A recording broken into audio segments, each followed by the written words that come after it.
Olá, janeiro de 2021, estamos aqui novamente com o Momento Mulher e hoje, na nossa entrevista, tem uma moça maravilhosa, uma gracinha chamada Ábida, um louvor com a Rafaela.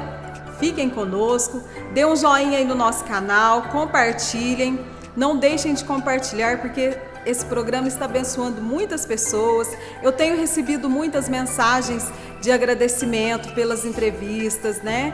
Então, eu agradeço a todas vocês que compartilham aí, que ajudam a divulgar o nosso programa e todo o trabalho da Igreja Presbiteriana de Itaú de Minas. Fique conosco.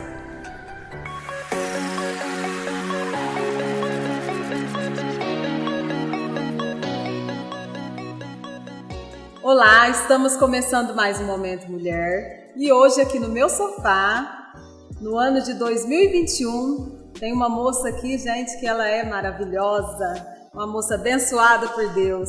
É a Ábida Amorim Duarte, sua mãe Pauliane Ferreira Amorim Duarte, seu pai Francisco Jaime Duarte, seu irmão Abner Amorim Duarte, sua profissão engenheira civil, nascida em Itaú de Minas. Tudo bem, Ábida? Tudo bem, boa noite, Sara. Boa noite, Ábida. E nesta noite eu trouxe a Ábida aqui, ela vai falar um pouquinho da vida dela, dos planos de Deus para a vida da Ábida, não é, Ábida? É isso mesmo. Deus tem cuidado muito da Ábida. Ábida, fala um pouquinho da sua vida, da sua infância, da sua adolescência, do que mais te marcou na adolescência, como que foi? Bom, a minha infância ela foi marcada por muito amor, sabe? Muita família mesmo. Eu lembro que a gente era muito feliz, eu e minhas primas, porque a gente esperava o final de semana chegar, né? Pra gente juntar todo mundo na casa dos meus avós e virava aquela farra, né? Porque eu tenho muitos primos. E uma coisa que me marcou muito a minha infância foi aos 5 anos. Eu fui diagnosticada com uma doença, né, nos rins, que se chama nefrose. E é uma doença, assim, que os médicos falaram que não tem o porquê dela, sabe? Não sabem a origem, assim. Não é uma doença hereditária, nem nada disso. Com 5 anos de idade? Com 5 anos.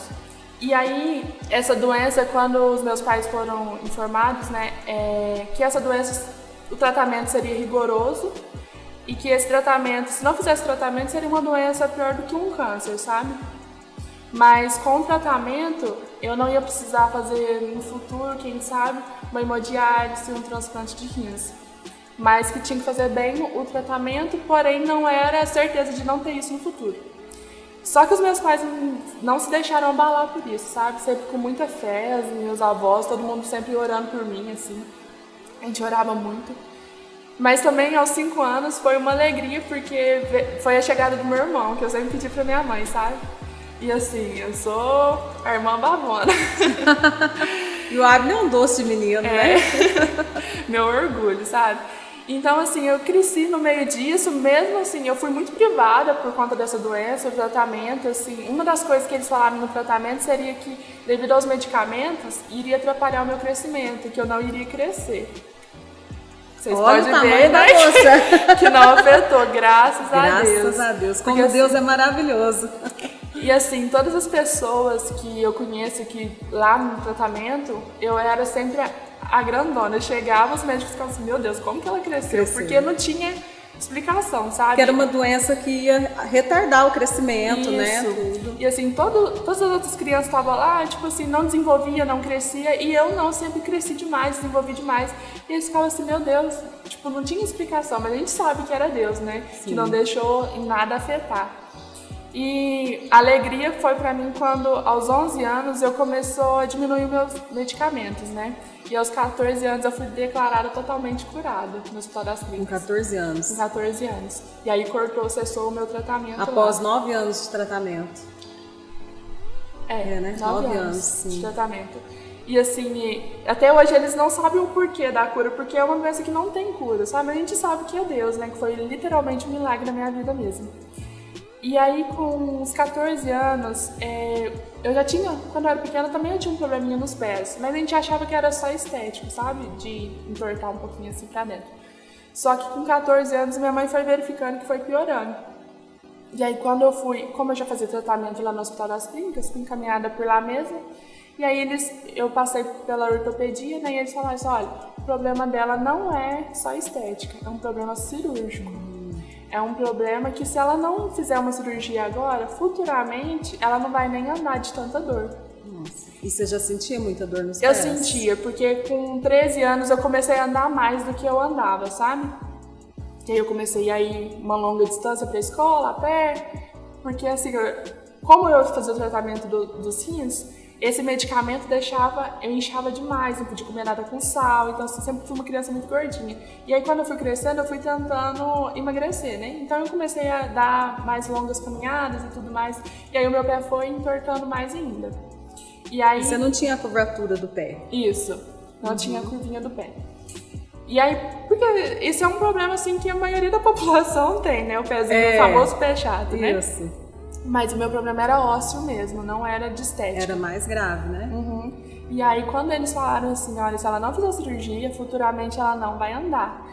Os meus pais ficaram preocupados, né? Falaram assim, então, é melhor fazer. Aí os médicos aconselharam a fazer quando eu ainda era nova, que a recuperação seria melhor. E era pra ser uma cirurgia. E não me pergunte por quê, mas foram 7 cirurgias no total. Era uma cirurgia e acabou sendo 7 cirurgias. Exatamente. Foi uma por ano. Foi uma por ano. 7 anos. Eu entrei até na faculdade de cadeira de rodas e tudo mais, sabe? Sempre fazendo cirurgia mesmo. Mas o legal disso tudo é que eu sempre vi o cuidado de Deus, sabe? Nos mínimos detalhes, assim. Sim. Então, assim, às vezes eu queria reclamar, mas aí eu lembrava de tudo que Deus já tinha feito na minha vida, sabe? Do cuidado dele, sabe? Nas pequenas coisas mesmo. E eu creio, eu penso que tudo que Deus faz tem um propósito. Então, até uma doença serve pra alguma coisa, sabe? Sim. Serve para um amadurecimento, serve para ajudar outras pessoas. Então, assim, no período que eu tava fazendo cirurgia no hospital, eu e a minha mãe que ficava mais comigo, né, podia falar do amor de Jesus para outras pessoas. Na faculdade, quando os meus amigos me ajudavam, eu podia falar, sabe, demonstrar, não só em palavras, mas também em atitudes. E na minha vida, como que era a minha vida, eu podia demonstrar Jesus através disso, né, das pequenas coisas. Isso é sabedoria, né? Deus te deu sabedoria.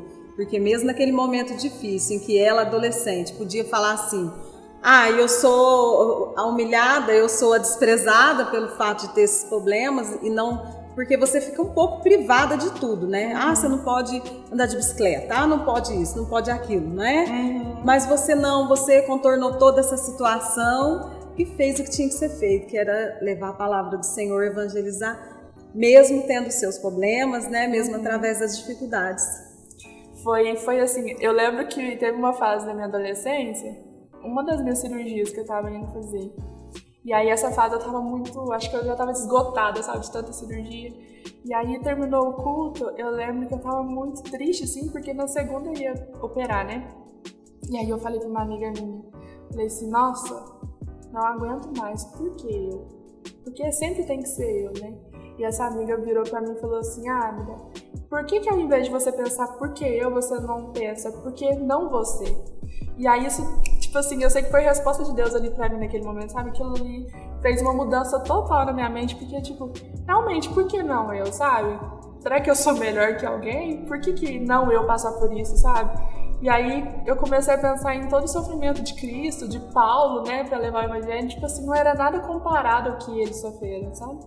Então isso fez mudar, assim, o meu pensamento. Isso foi na época que eu tava entrando na faculdade.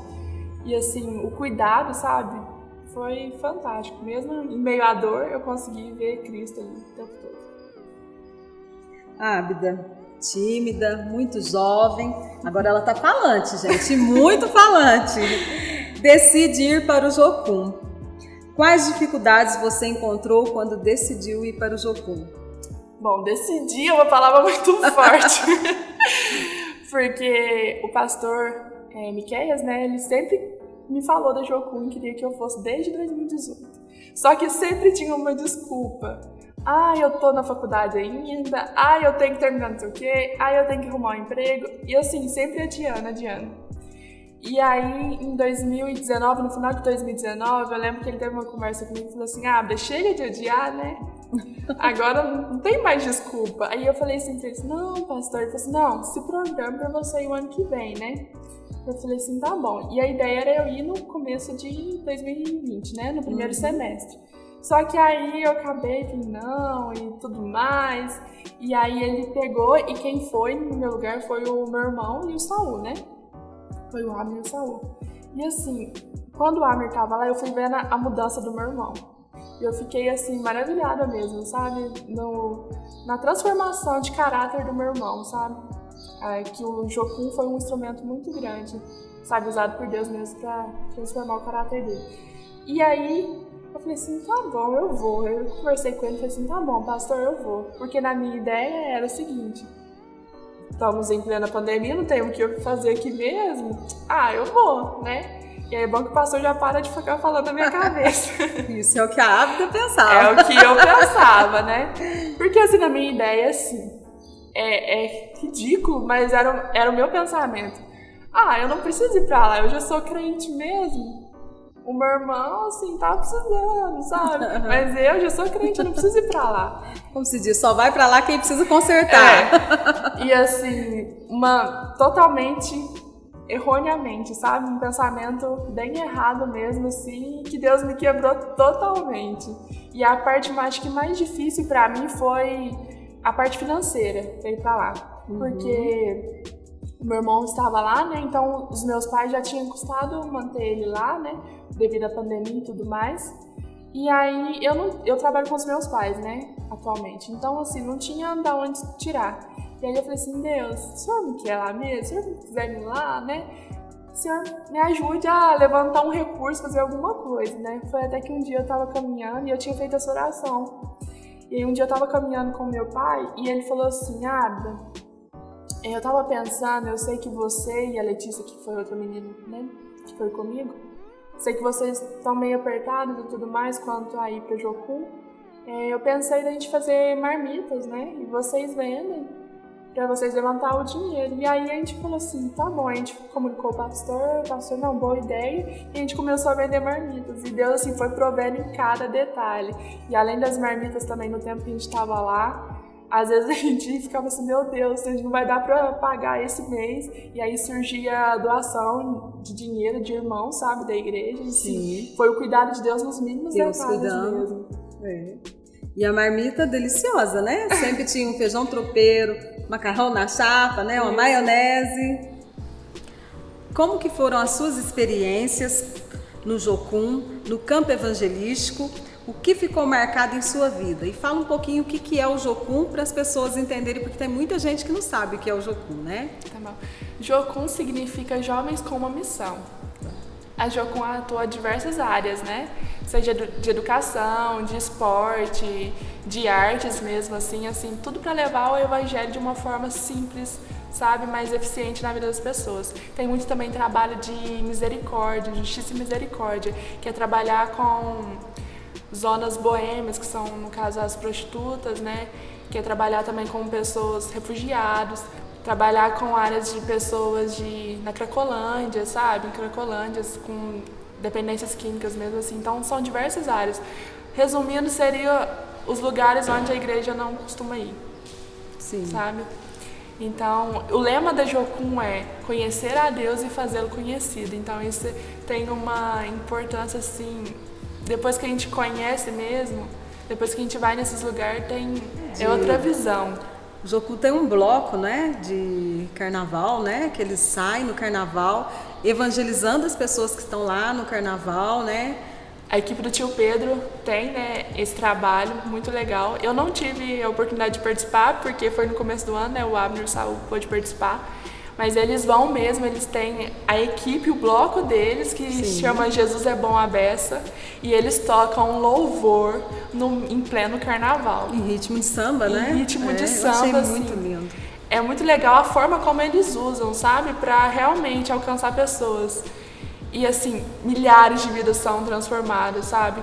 Muitos daqueles que estão ali naquele carnaval é gente que, eu já fui na igreja, eu já conheci a Deus, mas eu desviei. Então, assim, são muitas vidas que são salvas mesmo através dessa forma que ele usa, sabe? Que Deus usa, porque Deus, assim, ele é fantástico, né? Ele usa várias formas para alcançar as pessoas, né?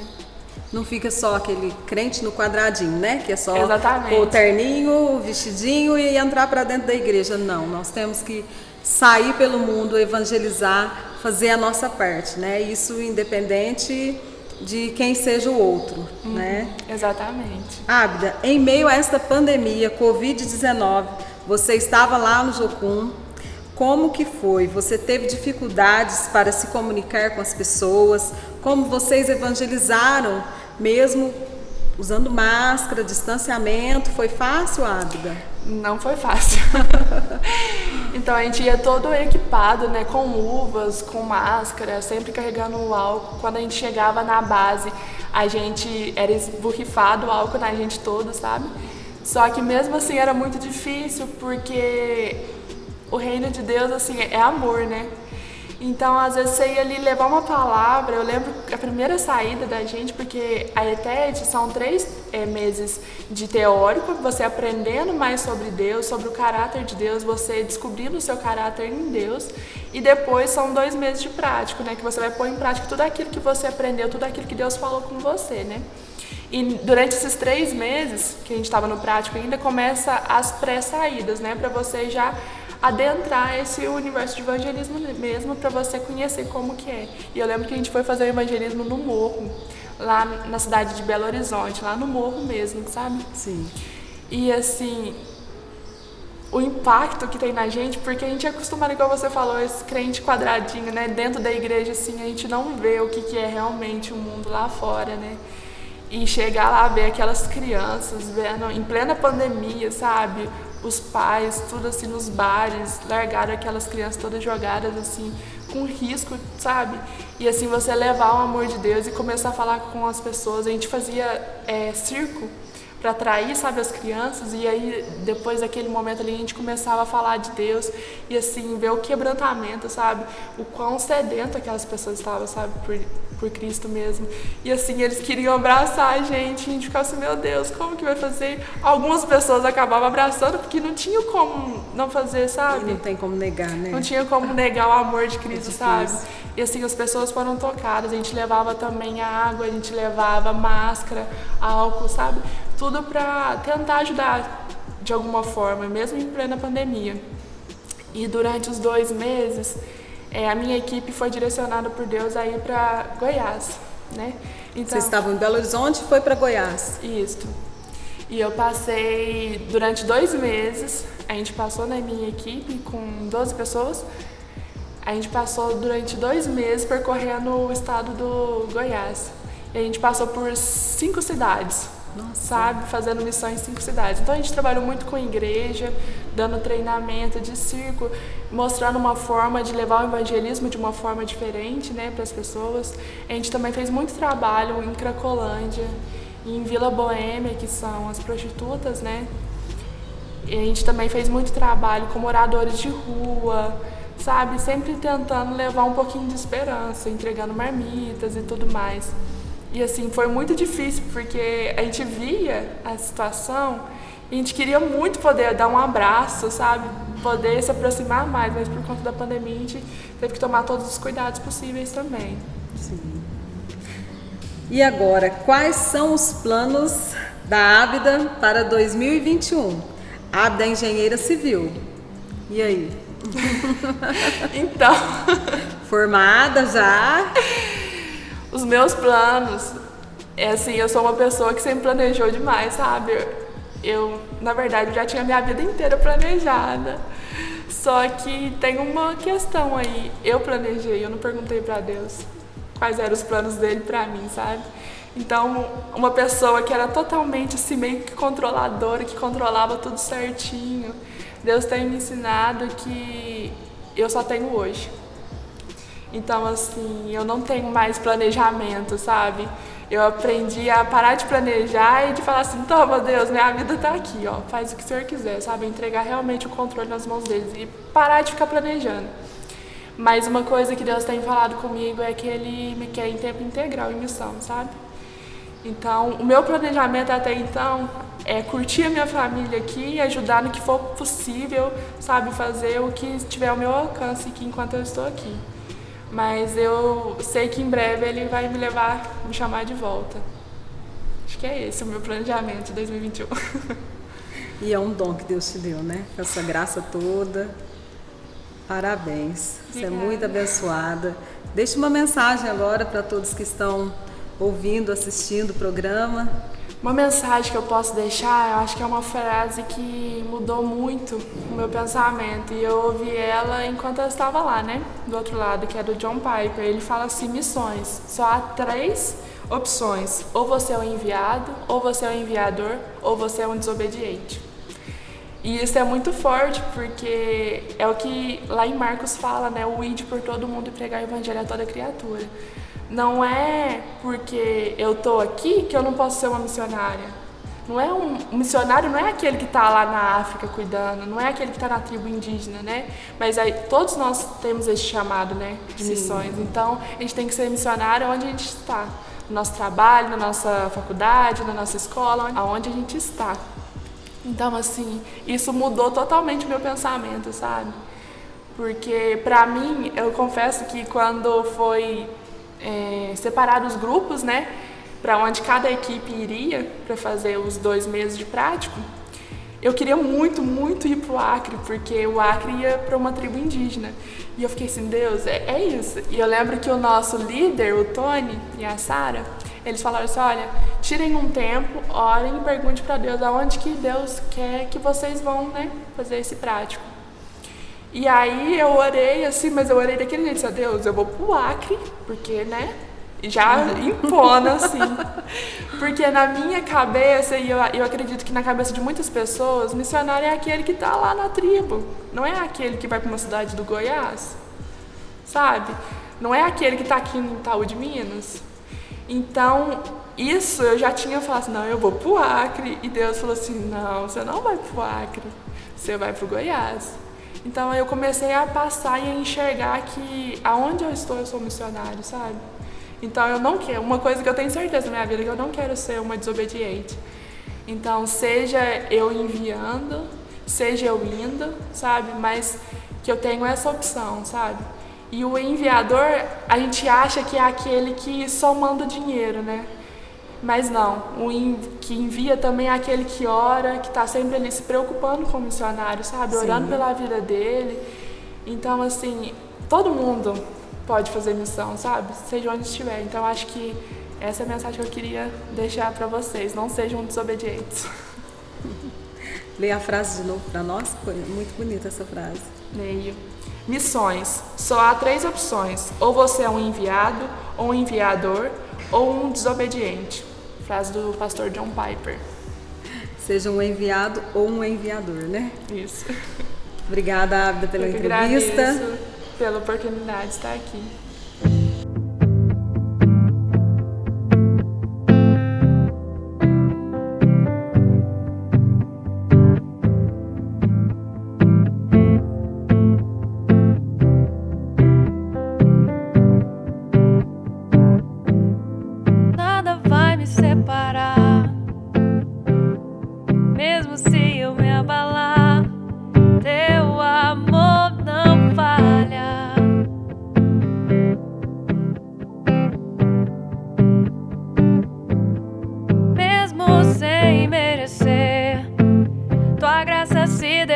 Sobre mim, teu amor não falha.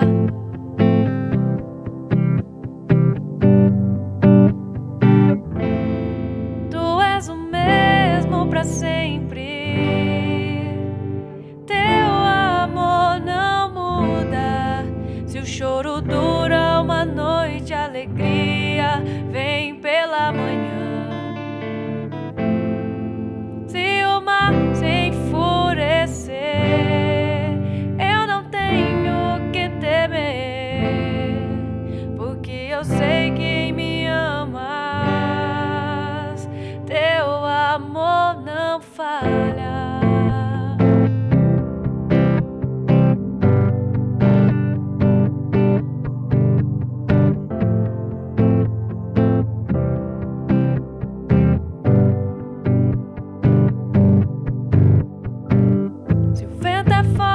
Profundo mar, tua presença vem me amparar, teu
faces, que tudo coopere para o meu bem.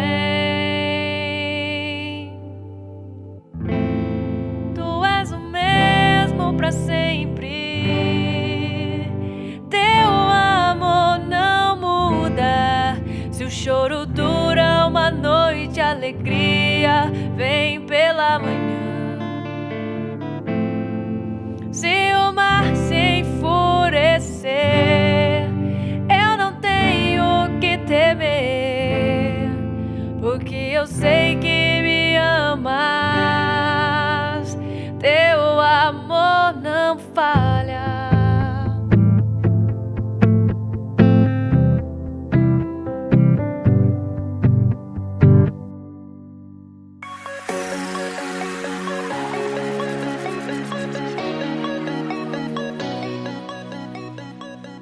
Chegamos ao final do nosso programa.